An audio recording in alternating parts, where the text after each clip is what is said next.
Good evening అండి. ఈరోజు adult immunisation గురించి మాట్లాడదామండి. ఇమ్యునైజేషన్ అంటే రొటీన్గా ఓన్లీ చిల్డ్రన్కే చేస్తారన్న ఒక అపోహ మనలో అందరిలో పోవాలండి. అడల్ట్స్లో ఎందుకు మనకు అవసరం ఇమ్యునైజేషన్, మనకి ఇమ్యూనిటీ ఉండదా అని అంటే, ఏజ్ పెరిగే కొద్దీ అండి, people who are crossing 50 years వాళ్ళకి ఇమ్యూనిటీ గ్రాడ్యువల్లీ డిక్లైన్ అవుతూ వచ్చే అవకాశాలు ఎక్కువ అండి.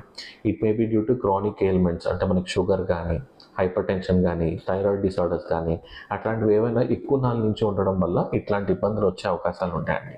వాళ్ళందరూ కూడాను మీ దగ్గర ఉన్న ఫిజిషియన్ని కన్సల్ట్ చేసి వాళ్ళకి న్యూమోకోకల్ వ్యాక్సిన్ అవసరమా, ఇన్ఫ్లుయెన్జా వ్యాక్సిన్ అవసరమా, there are different kinds of vaccine which might be helpful for adulthood అండి. సో అలాంటివన్నీ కూడా మనం పీరియాడికలీ వేయించుకోవడం, బూస్టర్ డోసులు తీసుకోవడం, it will avoid certain severe infections and severe conditions which might need hospitalization అండి. సో అడల్ట్ ఇమ్యునైజేషన్ కూడా చిల్డ్రన్లో చేసినట్టే ఇట్ ఈస్ వెరీ ఇంపార్టెంట్.